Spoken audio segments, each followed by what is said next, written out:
Yeah, that's right. Thank you, Mark. As we're seeing the Israeli Prime Minister's office, let me just read to you what they said. It's a very short announcement. The Prime Minister's office this morning, they said, pursuant to the framework for the release of the hostages, the ceasefire of the first stage in Gaza will take effect at 11:15 local time, and it is now 11:15. Remember, this is something which was supposed to happen at 8:30 this morning, and we found out in the hour or so before that there were issues with Hamas actually providing that list of hostages. We know that a lot of work went on behind the scenes to actually get the names of those first 3 women to be released into Israeli hands, and in fact now that has happened. It happened, we were told, about 30 minutes or so ago, and this move to a ceasefire has happened very quickly. So I just want to show you as well live pictures that we've been watching all morning here on BBC News of the situation in Gaza. And if you've been with us, you will have seen repeatedly on those live pictures the sight of plumes of smoke, the sight of continuing Israeli airstrikes there in Gaza. In fact, this morning, the civil defense in Gaza, they gave a figure at about 9:30 local time, whereby they said that 25 people had been wounded and 8 people had been killed in the time after 8:30, the time when the fighting should have stopped.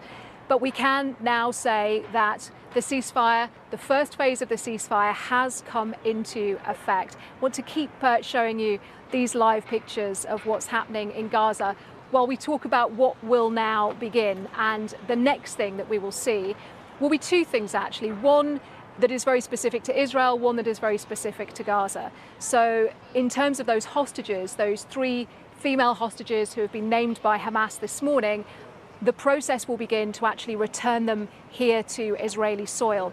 And the way that that is expected to work is the same as things worked in the last ceasefire, which is that they will be handed over to the Red Cross inside Gaza. The Red Cross will then transfer them to the Israeli military. They will be checked over. They will be checked over physically. There will be psychological checks as well. Then they will be brought to hospitals here in Israel, and they will be reunited with their loved ones. At almost exactly the same time, displaced Palestinian families in Gaza will be able to start to return home. In fact, we know that that is something that they started to do this morning. A lot of people were already packed, they were ready to go, ready to move when that ceasefire was delayed. But phase 1 of this deal involves the Israeli military pulling their troops, pulling their physical soldiers out of the most populated areas of Gaza and actually moving them towards pre-agreed points, areas within the Gaza Strip that have been determined through the mediators and agreed on between Hamas and Israel. And then people will start to return, particularly to the northern areas of the Strip, many places where people haven't been for many, many months now. We're just hearing that the release of those hostages, this is from the Israeli Prime Minister's office again, will take place. Now, they've put this timing into GMT, 2 p.m. they say. So essentially, in just less than 3 hours, those hostages will be released. But as I was just describing to you there, it is not a quick process. The actual release involves them being moved within Gaza. And when I think back to the last ceasefire, when I was here, they consider a hostage to be released when they're actually back on Israeli soil. That tends to be the moment at which they consider that that hostage has been successfully released to a place of safety. The Israeli Prime Minister's office also says that 4 other living hostages will be released in 7 days' time. And that, again, fits with the framework of this very complex and detailed agreement, which has been hammered out over many, many months now between Israel and Hamas, but always through those mediators from Qatar, from Egypt, and also from the US as well. Let's talk to Rushdie Abu Alouf, our Gaza correspondent, who is in Istanbul. Rushdie, we do now have that ceasefire that is so long awaited. You were telling us earlier about, that it can be very slow for that news to actually filter through to people there in Gaza. Have you had any immediate reaction from people there? Well, I mean, people are still saying that they can hear the buzzing of Israeli drones in some certain areas, especially in Khan Yunis. The latest figure from the Hamas-run civil defense that 13 people were killed and more than 35 people were injured. Some of the criticism for Hamas. I have noticed people in social media saying that this delay is causing 13 people to be killed. Those people were waiting to enjoy the ceasefire. Now, it is still a very complicated process because back in November, the first ceasefire agreement, Hamas was still in a better condition. They were able to function properly and control the streets. So today, it is going to be very chaotic. We don't know exactly how Hamas will operate to hand over those hostages to the Israelis. So it is very complicated and just show how fragile the ceasefire is if they failed after working for 4 days. They announced in the 15th, and it took 4 days for the mediators and Hamas to prepare for this. And already the delay was 3 hours in just sending the names. So very big question over how the rest of the process is going to continue. People are hoping that it is going to be smooth, but I don't think it is going to be smooth because it is very complicated situation. One of the other issue that we have seen Israeli airstrike targeting 2 or 3 cars belong to the Hamas militants. We have been watching videos and images coming from Gaza for Hamas militants in cars trying to celebrate in the middle of Gaza. As I understand, part of the what is called security protocol, Hamas is allowed just to show a police in a blue official uniform and not carrying weapons if not necessarily. That's exactly what the deal is talking about. And it seems that the Egyptian and the Qataris, the mediators, are quite worried about a lot of small details involving in this, and each party of this agreement has his own explanation of the terms. Hamas said it's 800 meters, the buffer zone, but we have seen map published by Israel yesterday showing in some area 1.2 a kilo and 200 meters in some of the areas. So it is not very clear for the people where exactly they can go, where they can't go, who's going to monitor, who's going to do this process in the ground, who's going to be functioning. So the process is complicated and might be further complicated if the mediators are not finding a solution with Hamas to this. Yeah, and of course, as you've said before, Rushdie, when you've talked about obviously the difficulty of communication there in Gaza, is actually letting people who aren't living in proper houses, who are living in tents, who are displaced, who often don't have mobile phone signal or indeed electricity to charge their phone. We've had things like leaflet drops and that sort of thing before, but actually just getting through these details. If it's a very fine route that people are allowed to take, it's hard to actually communicate that to a displaced population, isn't it? It is, yeah, the communication is very hard. So we understand that the Egyptian and the Qataris are going to send a team on the ground. The two main Palestinian mobile carriers, they are supposed to bring some equipment from Egypt as an urgency. I think tomorrow or after tomorrow, they will be allowed to deploy some of the equipment in Gaza to make the network more stronger and more reliable for the people. So there's a lot of job has to be done for the people. And the mediators were expecting the trouble within a week when more than 1.2 million people were to move from the south into the north. So they were expecting the trouble after 1 week, but trouble came in the first hour.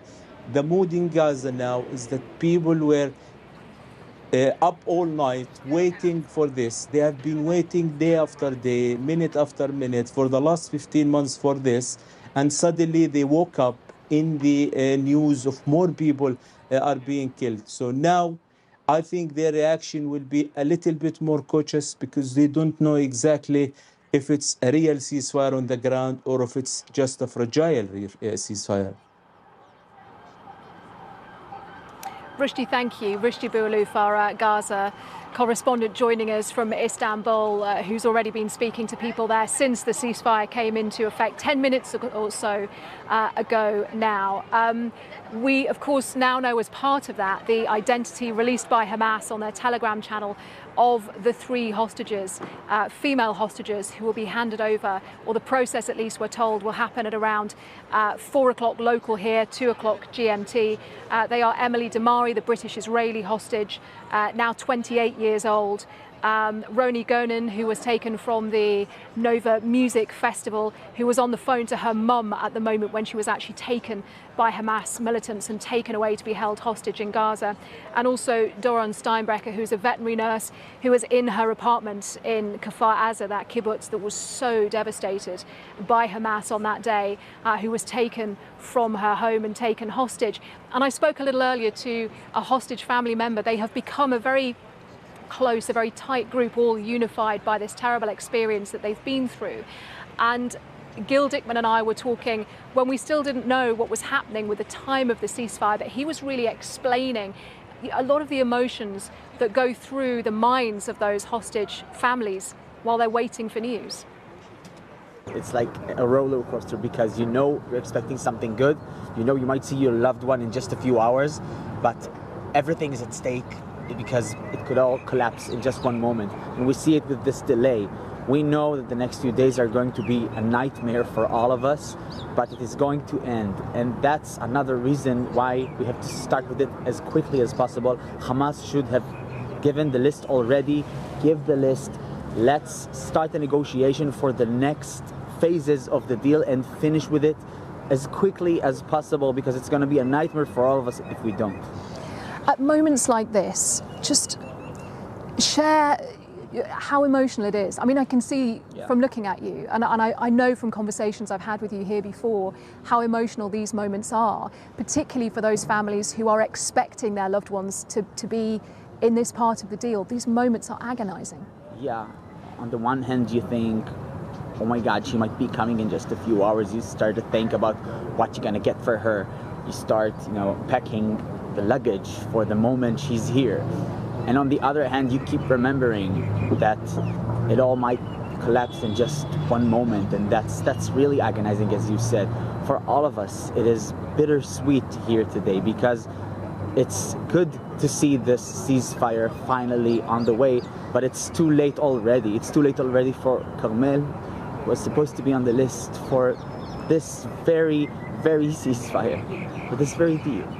And it's too late for all the hostages here that are still there, actually, because it doesn't matter even who comes out today. There have been 471 days in captivity. That's way, way too long, and I don't want to start thinking about what they've been through there. That's all in our minds as families of hostages. That's definitely in the minds of the families who are awaiting family members. But the most important thing is that we start, because we want this war to end. And what I'm afraid of is that this is only a temporary ceasefire, that we'll see only 33 hostages coming, and then the war will resume. This is not what we want. We want this ceasefire to start as quickly as possible, and then to end this war completely with all 97 hostages coming back home. We had one hostage that was right now rescued from Gaza, the body of a hostage, actually Oron Shaul, that's been there for 10 years. 3 more hostages have been in Gaza for 10 years. We have to get this over with. That is Gil Dickman. Carmel, who was talking about Carmel Gat, his cousin who was killed while being held hostage in Gaza. Let's talk to Lise Doucette, our chief international correspondent. Lise, we are now in a position where this ceasefire has taken effect, and now we expect a process to unfold over the rest of today, and indeed over the next few weeks and months and probably years. And I believe there's must be huge relief now, mixed with anger, with anxiety, that after a delay of a few hours, the ceasefire has now begun at 11:15 local time. Long after the 6:30 start, which was said yesterday would be the moment where the guns fall silent, where Palestinians can know that they're not going to be killed in the streets or under attack in their homes. And the families of the Israeli hostages know that 3 their loved ones will be coming home, and that if this process continues, without any hitches, without any backsliding, that even more will come home, more than 30 in this first phase. But this delay has reminded us again of just how much this process will be fraught with risk, fraught with danger, and a real risk that it could all unravel. But right now, the mediators, Qatar and Egypt, the telephone lines were burning this morning as they tried to resolve what was happening, which was what was happening with this delay. But for now, it has begun, and the relief must be palpable in the Gaza Strip. My colleague Rushdi Abu Alufrish, I know you're in constant contact with people in Gaza. What are you hearing now? Well, I was allowed to read this message from my father and other messages from Gaza this morning. Everybody was, very optimistic. They were writing nice messages about one of them saying that nothing in the sky but bird, and he had to delay this message for 3-4 hours. For now, the people are hope that this ceasefire will last. It's Gaza under ceasefire is the word that 2.3 million people have been waiting day after day, night after night, minute after minute, and now this seems to be finally happy with this result. Yes, about 13 people were killed. Some of the people in Gaza were criticizing Hamas for delaying the names, saying that any delay would cost lives in Gaza. For the people, they are hoping that ceasefire will last, and within 1 week, 1.2 million people will be allowed to take this very complicated journey through a security check to move back to their neighborhoods, to their places in the north. Yes, they are happy, but they are also worried because most of those who are displaced a year or over a year ago, they don't have a place to stay anymore, as 60 to 70% of their homes were destroyed, especially in Jabalia refugee camp. This is the biggest camp in Gaza, where about 250,000 people are there. Israel conducted about a 100-day operation, destroyed 90% of the camp, according to the Hamas-run authority in Gaza, which also Hamas, they said that they have deployed thousands of policemen in the street to make sure that the life is back to normal. They said that they will work according to a plan that they are set up with the mediators to restore law and order in Gaza. But Liz, that Hamas has suffered a lot of destruction, not only in terms of military